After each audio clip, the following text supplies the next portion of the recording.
Fofinho.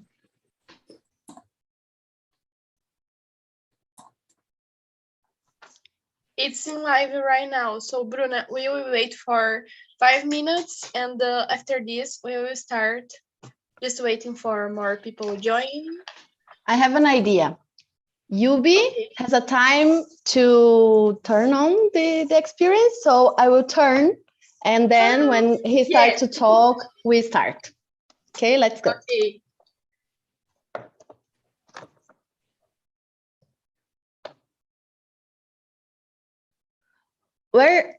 Where the students are in this talk? Do you have the region I where they are think talking? most of them are from Brazil.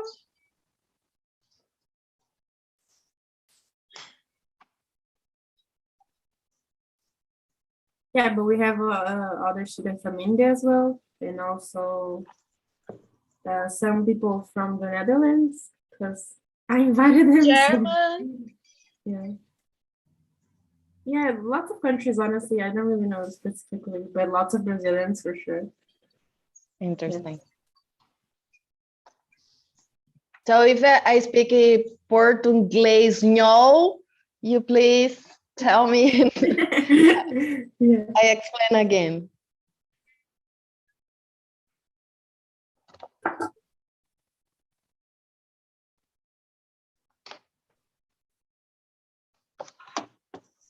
Oh, almost. Almost.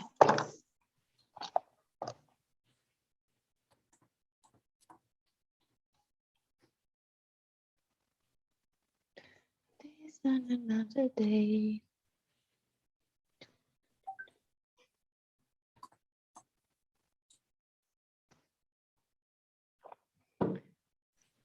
If I share the link of the talk, people can enter it now. Yeah, Bruna, you can share the link. I will remind more one time some people of the participants right now. Okay. But they always join in the 5 or 10 minutes. We will have approximately 40 people here. So Okay. You'll be almost talking.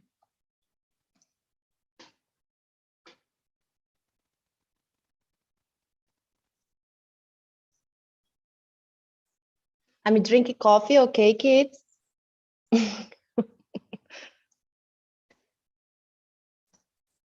Just in case, because Brazilian live always people are drinking beer. It's the Brazilian stress. It motivates. This is cough, people. Please be healthy.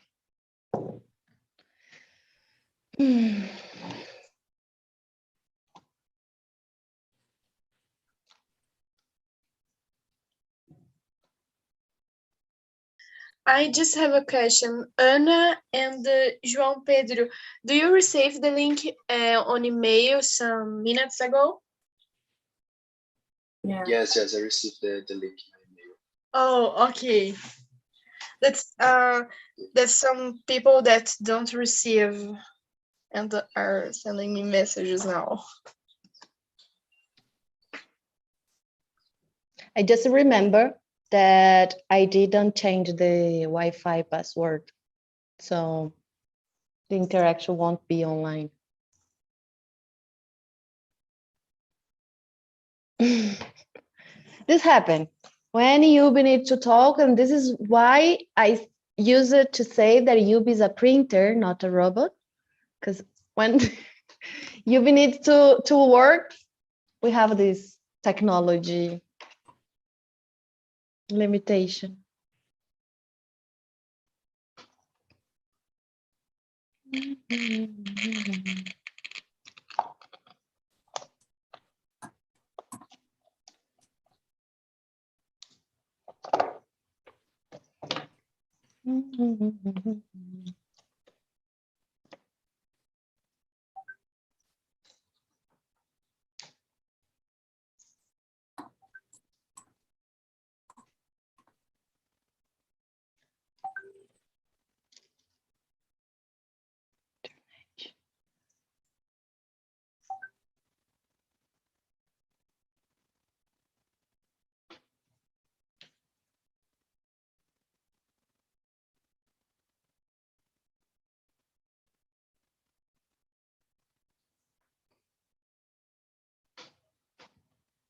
I really enjoy So this. I think I will start right now, and after this, I think people will join. And by the way, it will be recording, and so let's start. So, hi Bruna, it's a pleasure to see you more one time. I miss you a lot. And Bruna Paese is an entrepreneur, founder of Yubi, a social robot created to improve people's health by monitoring routines and training the habits of patients in the treatment of chronic disease. Yubi is part of entrepreneurial network in Brazil and Chile, being part of publications, accelerations, and films in both countries. So you're welcome, Bruna, and be free to take your lecture or time. And guys, be free also to take your comments after the lecture and the questions. Don't be shy. Thank you. Thank you, Eduardo. Thanks so much for the invitation. And it's always a pleasure to talk with students, but also a big responsibility. And not just responsibility, but it's also danger. Because when you talk with a student, you can say something that will change people's life forever. And maybe I can say stupid things here that you can take this as an advice and also take better decisions. So this is a point when I start to build the UB, this little social robot that I hope he's talk or she is soon. And one of the things that was crucial to build the UB was understand how we impact people's life and how we help people to take better decisions about their health without influence or take decisions in their place. Because even you say, okay, Bruna, this is true Black Mirror, and actually it is. A lot of people, a lot of situations, the environment, everything influence our decisions every day, every moment, every second. And this is not regarding to robots only, but also about life in general. So one of the concerns we had most was how we can act in people's daily routine, helping them to take better decisions, to follow their treatment. That is our purpose, the problem we are solving, without influence people to take better decisions. And take better decisions can be completely subjective, but it also can be powerful because you can manipulate, you can control minds, you can,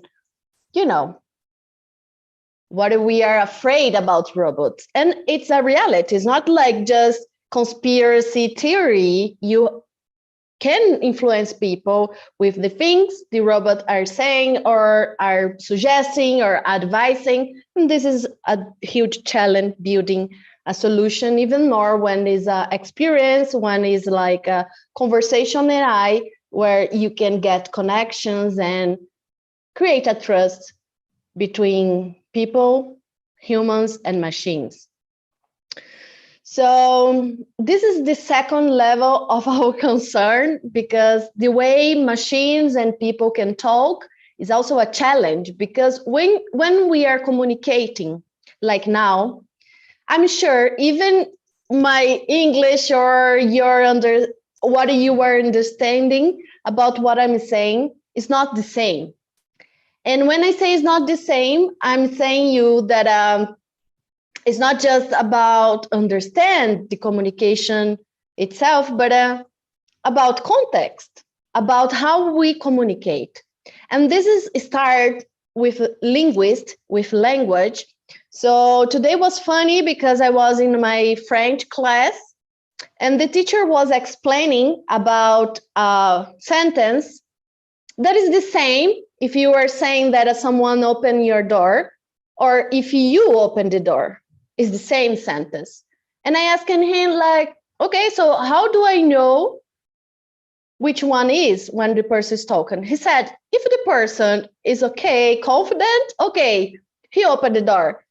If they are afraid or worried, someone opened the door. So this is about context. This is about nuance. This is about intonation. This is about culture. How you teach these to robots? Is it even possible in our time to share this capability? Because about this process in communication, we are talking about send a message, receive a message, and understand the message. And when I say it's danger, how I can influence your life to take a decision, serious decision, is also about what I communicate to you and what I say, how powerful this can be in context. I don't know how robot have intonation. So if I say a little bit higher, my voice means that I'm angry, or if I talk softly, I'm okay. This is about content and nuance. And this is our big challenge building a social robot, because if you want to engage, get trust, and build a relationship together, we need to understand each other, even machines and humans. We need, and some level, understand the reality we are living. And our proposition is to try to customize the experience the patients or our user is going to have.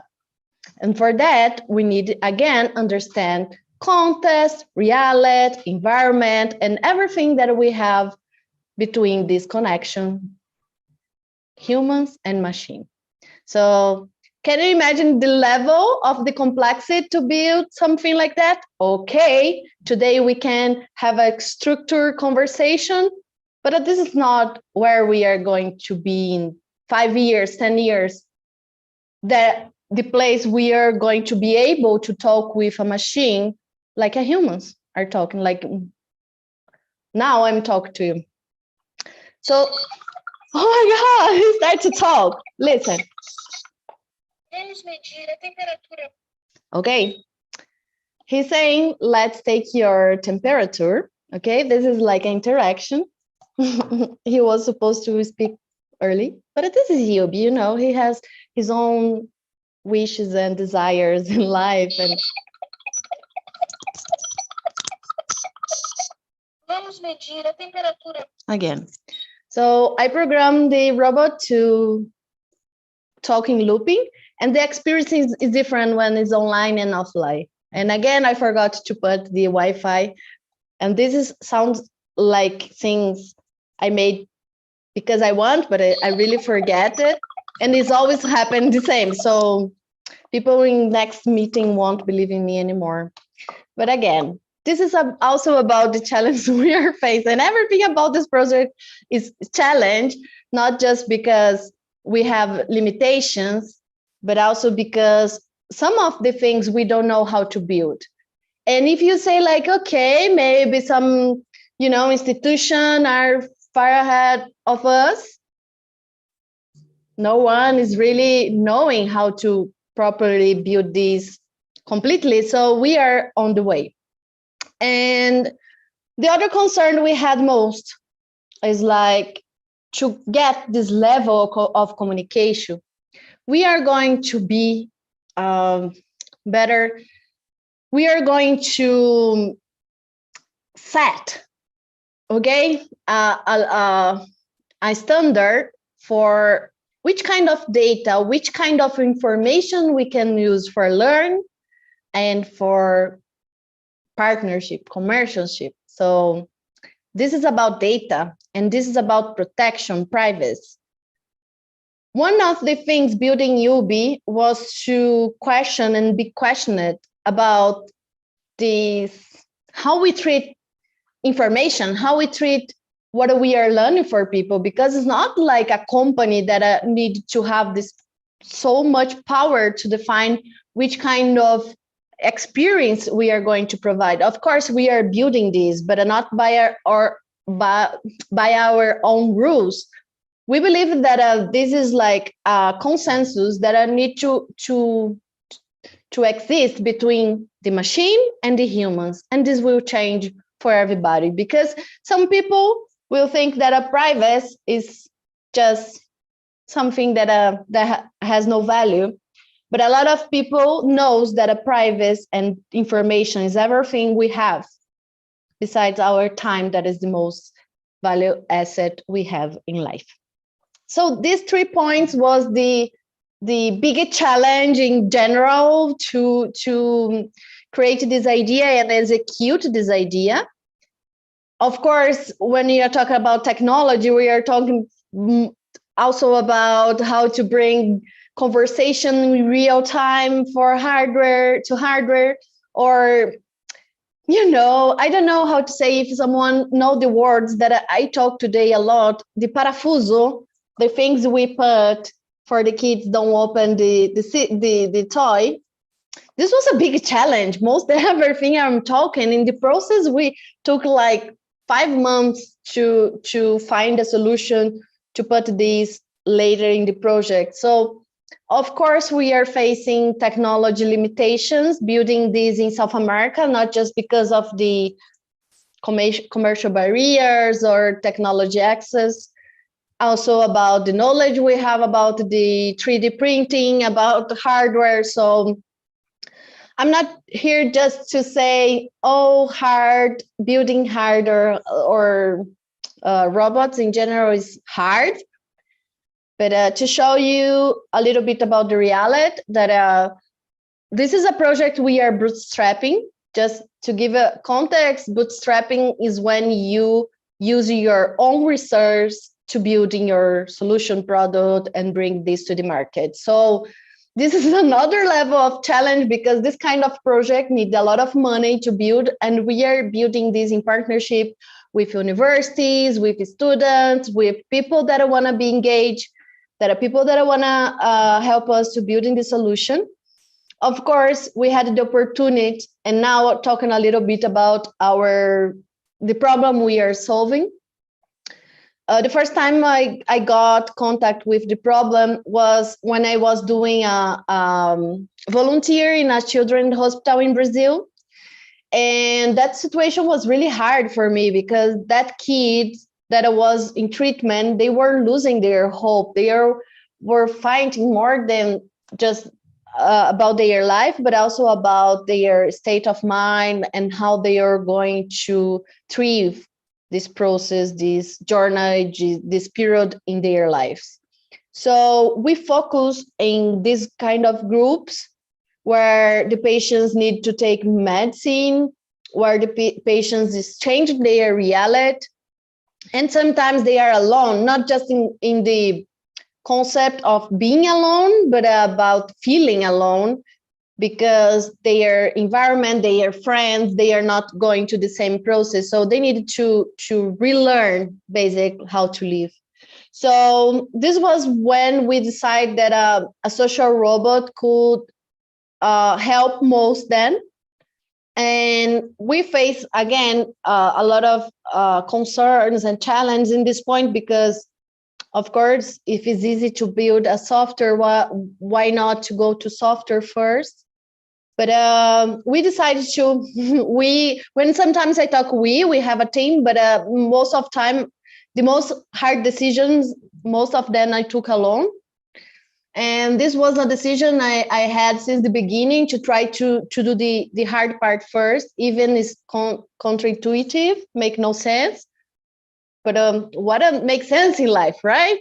That time, just to justify why we took some stupid decisions.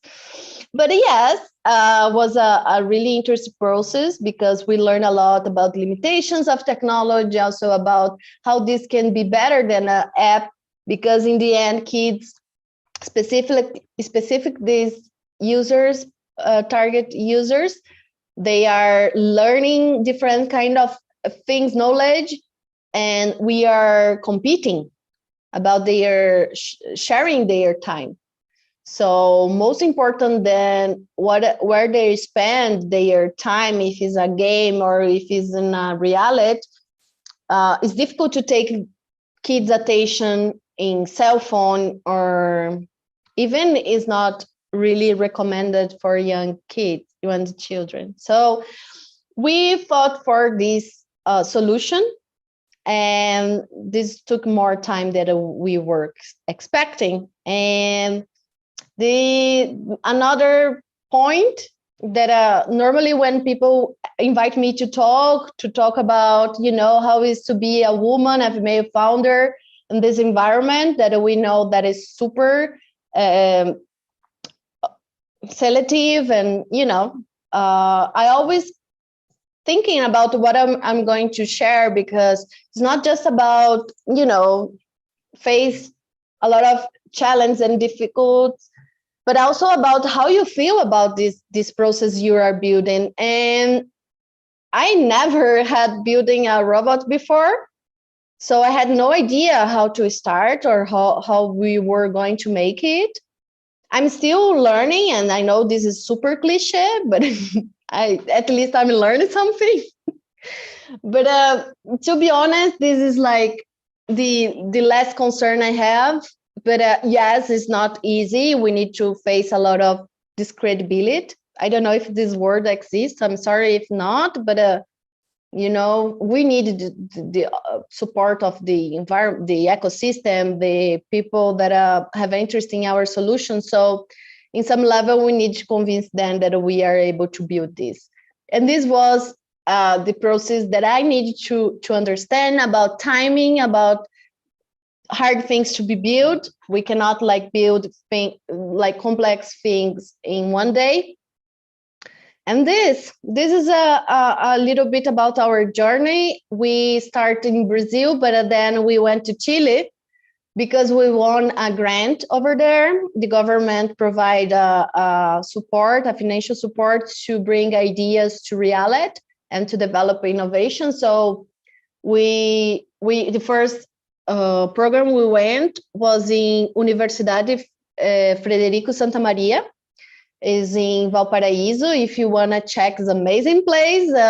You think you are in some different university, you cannot believe you are actually in Chile. This is not an offensive thing, it's maybe. But in the end, it's like a great place to build a project. And we went to this program for product design and game industry, creative industry. So yeah, this is how we start, and then we launch our product the same moment we start to build. And this was like a crazy journey. First, because we launched this in the Google campaign in English, and our audience don't speak English. We speak Portuguese and Spanish, so it was a little bit confused. But this opened a lot of doors in Brazil and Chile to talk with corporations, with companies that are trying to solve the same problem than us. And we had a lot of doors opened and a lot of opportunities to talk. We had the opportunity to understand their way to deal with problems, what is the situation. And the good thing about this was that since the beginning, we had a pressure market fit.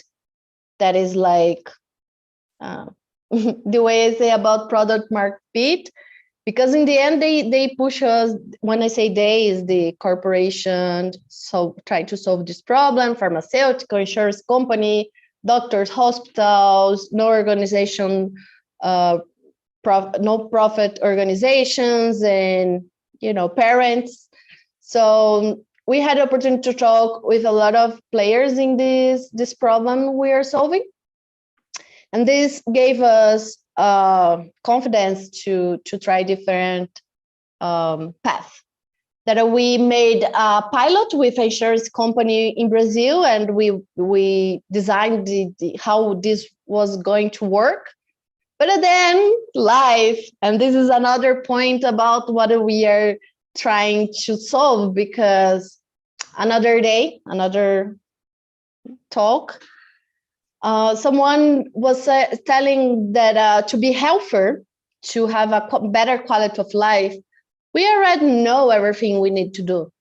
Like sleep well and for long and eat well and good food and do exercise, movement. I mean, the source of good habits and quality of life, we already know. And another person said, yeah, I agree. Knowledge is over there. And the challenge is inside our mind, like our psychology problem or situation. Of course, right? There are days that we don't want to move from our bed. There are days that we are feeling sick. There are days that we don't have money to buy good, like healthy food, or, you know, it's okay that the problems is inside our mind.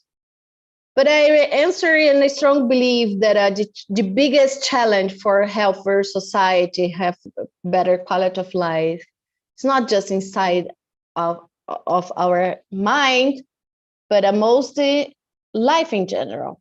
The challenge to be healthier is life, because you never know when you need to take your dog out to walk and you are going to, I don't know, find a neighbor that is stressed and will make your life terrible, and you are going to feel something in your, you know, your stomach, and then we are going to start a process that you cannot eat well, and then in 10 days you have like a crisis and something like that. In the same way, you don't know that you are in the environment and you're going to have contact with waste or with bacteria, bad bacteria, and this is life.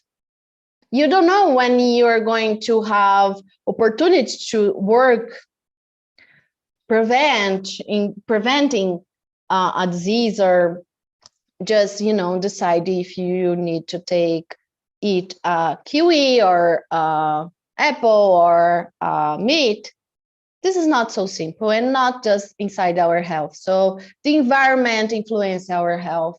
The stress level of the environment influence our health. The decisions we take every second influence our health. So it's not so simple.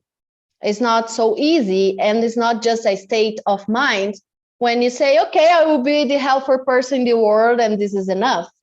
No, it's not just a process that you need to want, to wish. I never met a person that I don't want to be healthier. Like, I don't want to be super sick person. This is no, it doesn't make any sense. But it's how our mind tell us all the time, right? And this is it. I think in general, this is what is about UB. We had great moments building this project. The challenges are huge, not just one or just that money can solve. Is a lot of other problems we are facing, or the challenge we are facing, are society challenge about culture, about how people perceive robots, how people relate to this machine in a different way that is not just talking to your smartphone. So yeah, a little bit about my journey to finish this talk. I need to learn a lot of skills. I never had clear what I was going to face. I had a lot of personal challenges building this project, not just about financial, but also about emotional, how to deal with people, how to negotiate, how to have a responsibility to creating this technology, and where to start, where to go.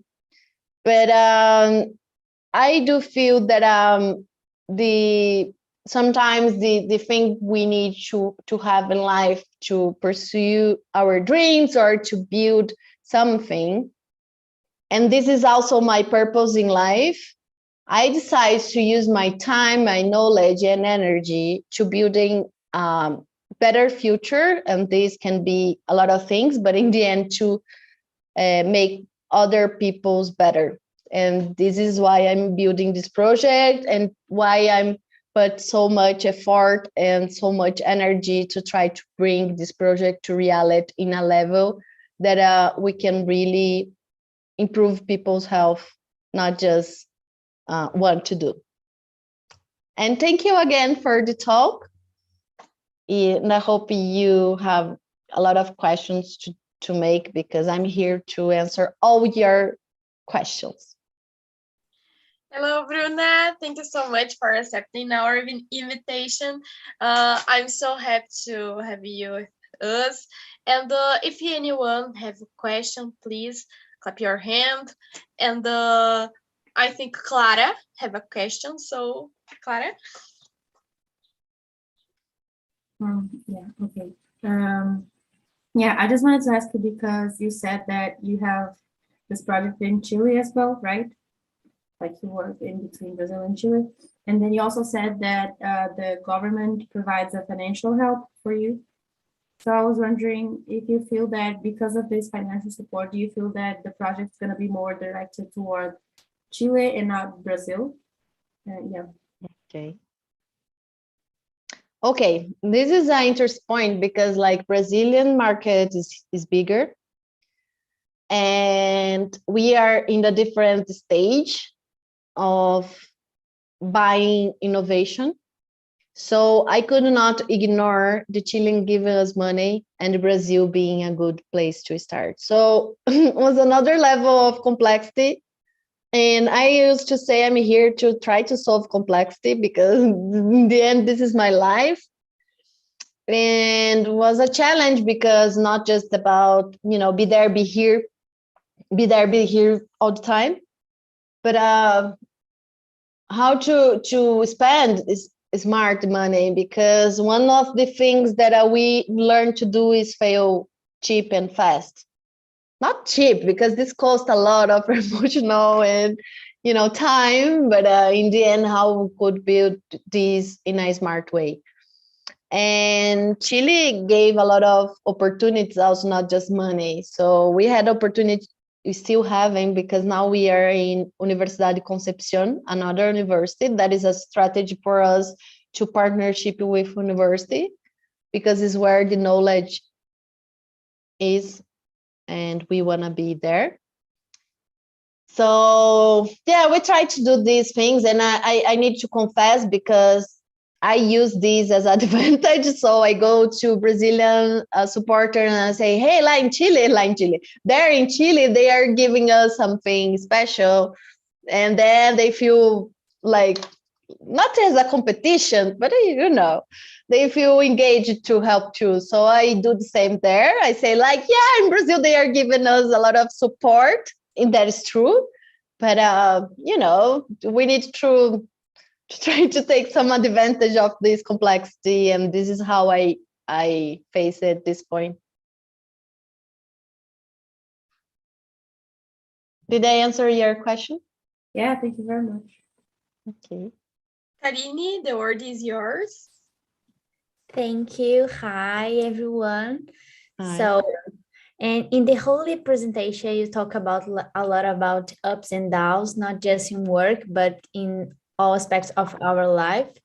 So my question is about like how to deal with frustration when you are trying to create something new, something you have like a good idea and you don't know if this idea will gonna happen or not. So how to deal with frustration, right? If yes. Someone know this question, please help us to teach this to Yubi, because I'm sure we can help a lot of people, because this is like how we really deal with frustration. Because if you create expectation, or if you project something and you don't fit it, you feel failing, or you feel in a bad position to continue. And this was a point that we bring since the beginning, because this is the journey. We try to understand what was happened with the patients and with the kids in the process. And we understood about upsides and downs, and upsides and downs. But also not just how to perceive this movement, but also how you say this, like how to pass this obstacle. So maybe I don't have the completely answer, but for us, we knew that we had a good problem to solve. I mean, a bad problem to solve, but a problem that can be solved, not completely, because when we say about end disease, it's not just about knowledge and communication.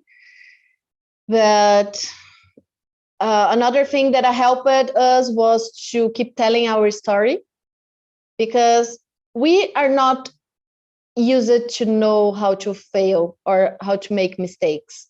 And we do this all the time. So process that we found that how we could learn with this, how we could use this knowledge to bring a better solution. I know this sounds super cliche, but in the end is like that. So since we know why you are doing the project, and we never know the end, and we never know the journey, and it's always like completely different from the start or how you imagine, we had this clear that doesn't matter the path we are going to go, we need to have some focus and some things to prove, not like a proof of concept, but a proof of assumptions. So if you know, like, for example, okay, I want to study medicine or I want to be a physician. So I know that I need to study a lot of hours to get to university, to be accepted. So you know the path. But in the middle of this path, you discover you don't have the money enough or you don't have the knowledge enough. So what are you going to do? You're going to give it up as an option. And sometimes it's the better option you're going to choose. But if you keep walking, maybe you find another solution. So this is completely subjective again. And we have moments we want to give it up, not just because we are tired, but also because we don't have a future. Like we don't see horizon. We don't see like where we should go. And this was like, of course, a long journey because I need to learn, in my case, how to ask for help, how to ask for advice, because even you have experience or you are in the market for so long, you will face adult, you face situations that you have no idea how to do. And this is not a problem at all. You can ask to everybody around you how they should be taking this decision or how they frame this thought, how they think about the situation. And this can help you to take decisions and to move on or to back to points that you didn't want to back. But it's also complicated because when you ask an advice to others, they feel part of the results, part of the situation. So when I say that I take decisions is a huge challenge for us, how we influence this, because life, we say like, I'm owner of my destiny. No one take decisions for me. And this is me talking to life. I always face the point like, I will take the decision about my life, but I had people influence me. People telling me what I should to do or what I shouldn't do. And this is, everybody's like that. In some cultures, we don't have voice sometimes, or our parents are telling us where we should go. Like, you are free to decide, but still, if you choose medicine or, engineer career, I can support you. And we know that this is a reality. So this is why I say the hardest decisions I take alone, because in the end, I think consequences is for the better when you know how to decide alone. So just to resume your question, we don't know the path and we don't know really how to deal with fails and frustration. But if you take this as a learning process, if you take this as a known right path, just the path you choose, because when you look to the past for things we live it, it's easy to say, this was so stupid. This was why I took these decisions, why I went to this path. But because we know the consequence. In that time we took the decision, we didn't have the idea what is going on. We didn't have clear the scenario that it was going to happen. We normally take the decisions based in the situation we have, the knowledge we have, and research we had at the time. So be kind to you when you don't know or when you have doubts, because this is be human. We don't have all the answers, but we at least try to find some ways to find sense in this world. Not sure if it's okay, but I think is how we can deal with some points of life. And of course, they will have terrible moments that we just wanted to not exist, to say like that. And even more when you're facing a disease that is chronic disease, that is not just because you decide to eat apple or a tomato. Is more complex than that. It's family situation, it's economic, financial situation, is how we frame reality. And everyone has a different vision. Everyone see the world different. So this is also the challenge we have. So to customize experience, we need to understand how people think and how people see the world.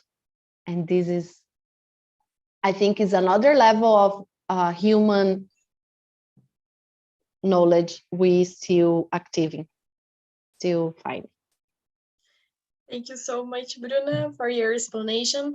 Actually, I have a question, and I'd like to know how you deal with misogyny in STEAM area, because I'm part of STEAM, and I know perfectly how is the misogyny, especially when you want to explain anything. If there are another man, people tend to believe more in him than us, even if we have the more knowledge and the more arguments. So I'd like to say, I'd like to ask how you deal with this. And yeah. Okay, Duda, we have a problem here, because I never accept people humiliating me, man or woman. And I used to say, if I know how to deal with this, like how to face this, I was rich now. The problem is that I don't accept people treat me bad. I don't accept people just put in my face like, where is the IT guy? What do you mean IT guy? It's like a personalization of a man that I have all knowledge about technology. Okay, I can find this person, but maybe it's a little bit expensive, but at the moment I'm with this person. So of course, some situations when you don't have this so much power to put your voice in the world, I created, and this is really fact, the most dramas and complex conflicts in my life, just because I can't accept people treat me bad. And misogyny is nothing more than people treating you like a shit, because they believe you are not able enough or you are not capable enough and everything like that. So an exercise I do is like, it's not my problem, it's their problem. Their ignorance about me or about my capability. And no one is obligated to know I know something. So I'm trying to improve this part, to be more like kind, to be more open to the situation, but I still not sure about how I will like just deal when I need to face again.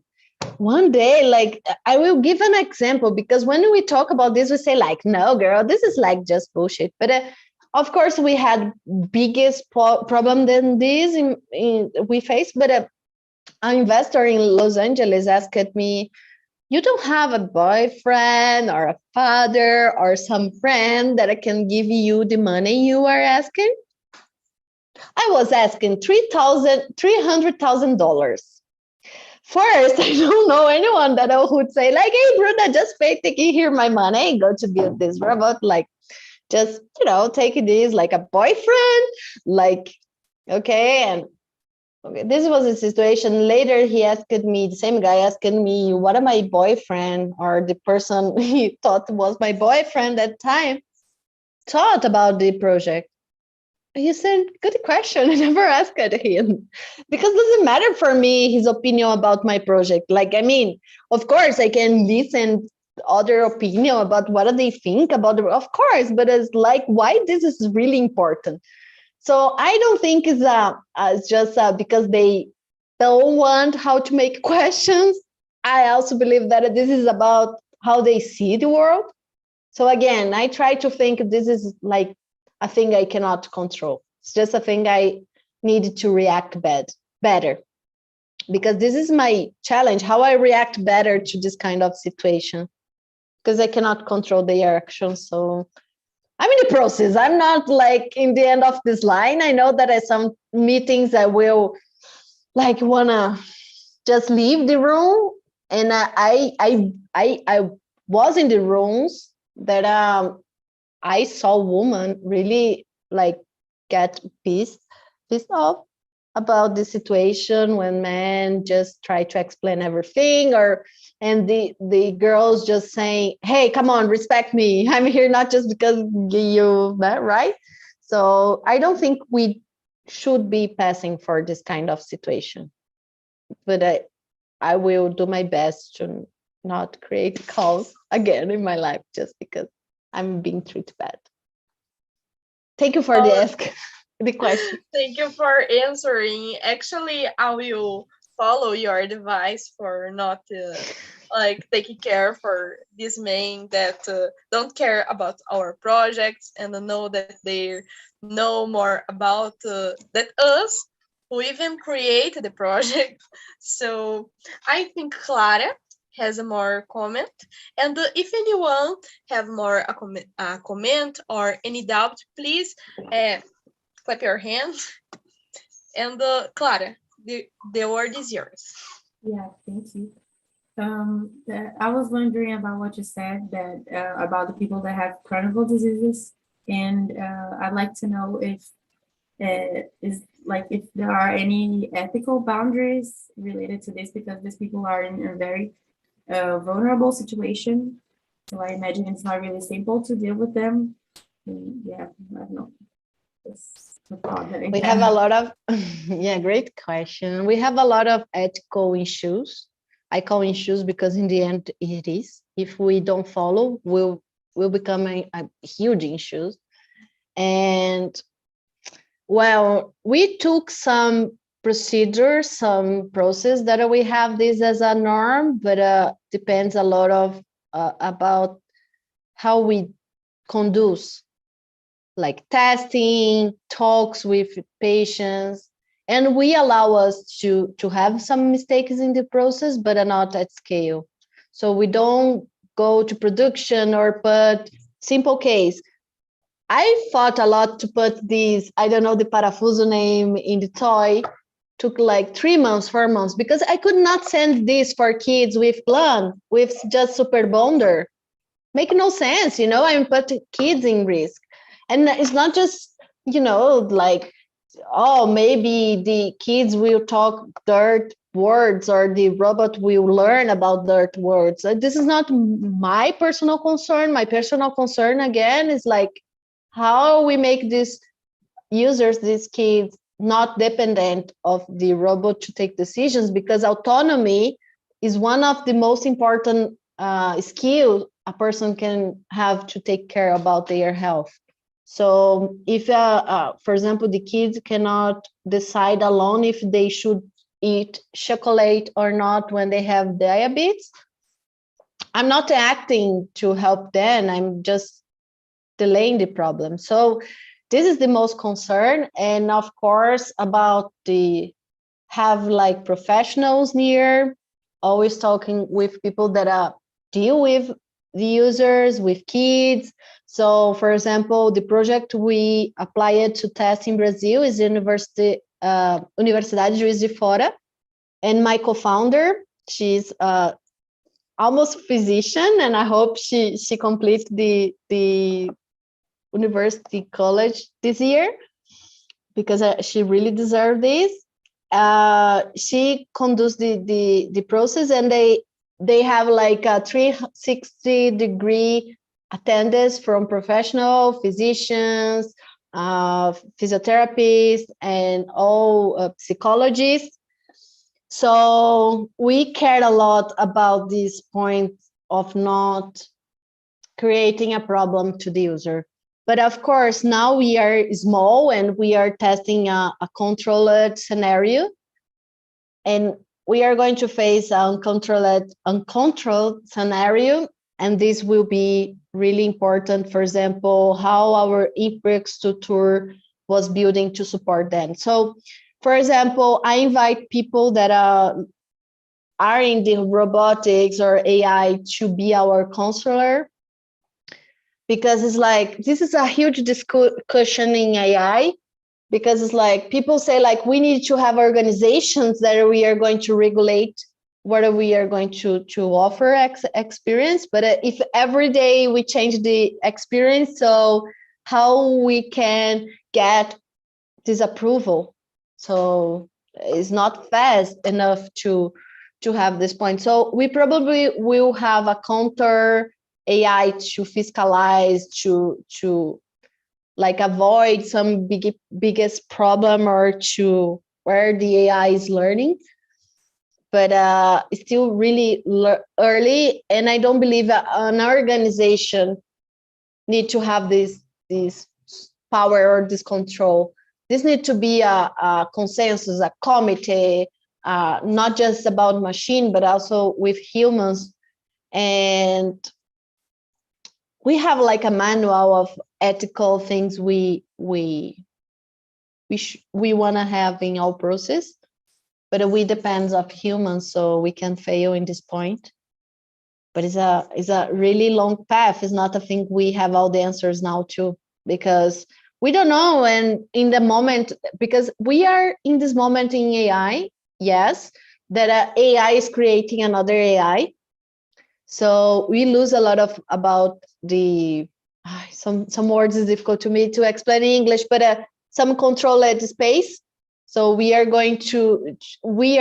facing new spaces that we were not before. For example, OpenAI is a project that you can talk and create text and interactions, just given a context and asking to the AI to reproduce the action. And this is like completely new. This was last year. So we have some procedures we take as precaution, but the challenge is just starting in terms of ethical and privacy and everything. And I don't think we are in a good standard yet. We are going to have a lot of problems before we have a situation, a moment, or a procedure. We say this is the standard. This is how we set, and we are having this in data sets being training where they are reproducing racism, when they are reproducing misogyny, because this is we are teaching robots from our reality, and this is our reality. So we are far behind of the point we need to be to really put this robot talking with people without concern. Maybe this day will never arrive. Not to try to be apocalyptic here, okay? I do believe we can control scenarios, but it's a huge challenge because people use technology for good and for bad. Sometimes we are incompetent. So don't attribute to malicious words about incompetence. This is a famous quote. And this. So I always invite everyone to reflect and to discuss about this. And these are my favorite kind of talks, because we can really explore these points, like what happened if you say to a kid that I cannot eat chocolate, you say like, hey, I was really wishing a chocolate today. Can happen.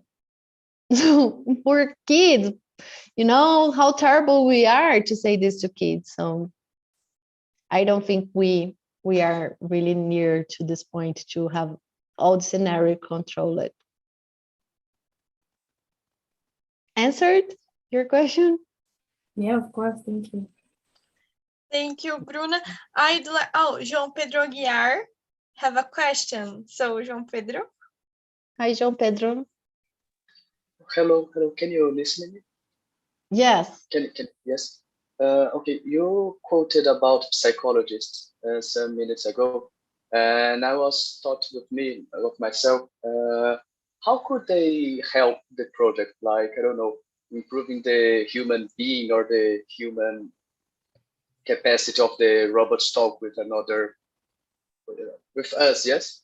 How could they could help in any way this project? I don't know.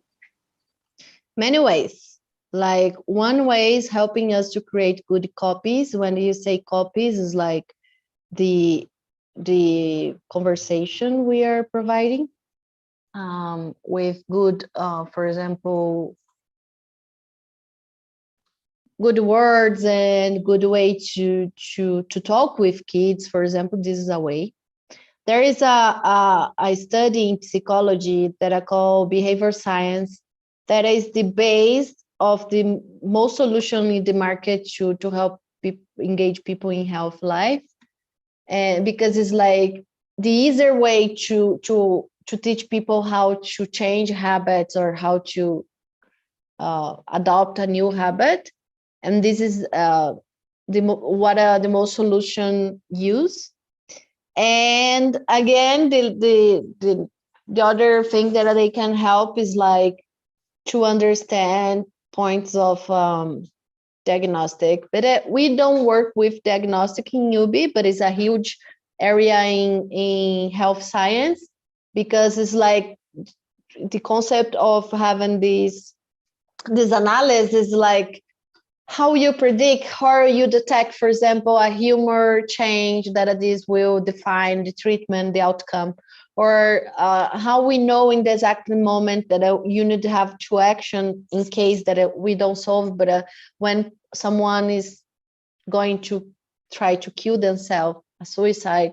So this kind of solution can be built with the support of the professional, because they know the reality and they can teach the robot the context and the nuances about situation. So for example, we know that when someone don't have appetite, are not feeling hungry, this can be a sign. We know that a pain is a vital sign. So when someone say like, oh, this is terrible, I cannot deal with this pain, this is a sign of something. So professionals, and not just physiologists, but all professionals involved in this solution, can help to teach the robot how to identify or how to deal with the situation when it happens. Because in the end, this is what we need to do with the AI, is teach how to conduct a process, or how to read a data set, or how to make math about that situation. So I always say that AI is not about one professional knowledge or skill or ability. It's a mix of many areas. And this is why we don't have like any specialist in the founding team, but we invite every specialist to be part of the project, helping us to build more agnostic or more like flat solution in terms of science or in terms of knowledge we have. Because again, we're still far away to have a completely knowledge or a good knowledge to prevent disease or to understand what is happening in the right moment. And this is how they can act and help us to, not just us, but any AI or any solution to be better. But again, in science or in solution, we this is my personal opinion, really personal opinion. When we look into science, we have like really 2 or 3 variables being considered in research, and sometimes just one point of view, or just so what we believe as crossing areas, crossing different aspects of humans, we can explore new discovery in science. So, for example, the same moment that our brains processing information, same moment our bodies reacting to the situation, this is we still far, because we are analyze points isolated. We are just putting one focus in the problem. And now that we have tools and possibilities and data to access, we can look in more overview way to the problem and find different solutions we never thought before, or we never saw in that way. So this is, I think, is the new area of knowledge we are going to reach soon, not just like 10 years. We are in the process to start to discover. So for example, okay, a banana is good to eat at 10 a.m. But why? Because the sun is in this position, because, you know, it's the moment that our body is ready to receive. We don't know. We just try and fail. That is not a bad thing. Just bring us until here. But again, we have now new tools to discover new paths, and professionals and academic and people involved in enthusiasts in the problem can help to build a better solutions. Thank you very much. Thank you. Thank you, everybody that is participating. I needed to confess, because last night I didn't sleep it well. So now I'm like, okay, guys, maybe I'm in my limit, but really, it's always a pleasure to talk about these points and to explore new views of the same situation we are building. And I really appreciate your being here tonight to talk about the project, the UB, and everything. Thank you again. Thank you again, Bruna. You were so amazing. I'm your fan. And I think your project is so important to youth and to child. I think when people are sick, it's not an easy moment. Then I think it's important to care about them and to make together it with the science and technological. So does anyone have more one question?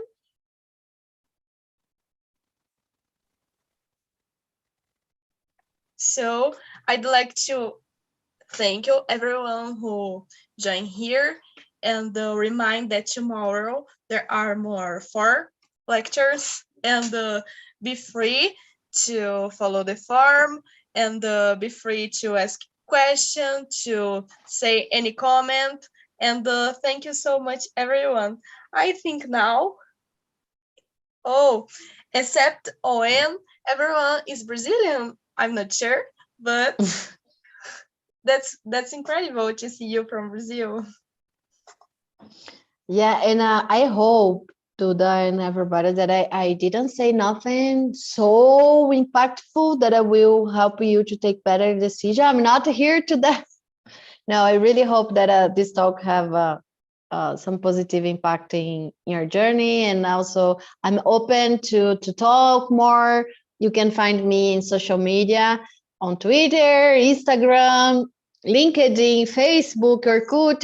I'm all applications, and I'm there. Just you can find me Bruna Paese, or Bru Paese, or I think it's like my base, like my social media username. So feel free to reach me and to keep talking about all this challenge. And robotics is an amazing area, and I hope we can be able to bring this project to reality. Thank you so much again. Bye everyone. See you tomorrow. And thank you. Bye everyone.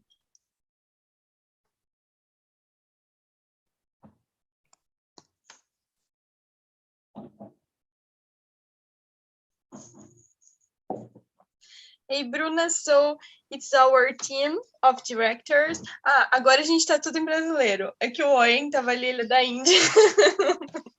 Desliga a live. Ai, meu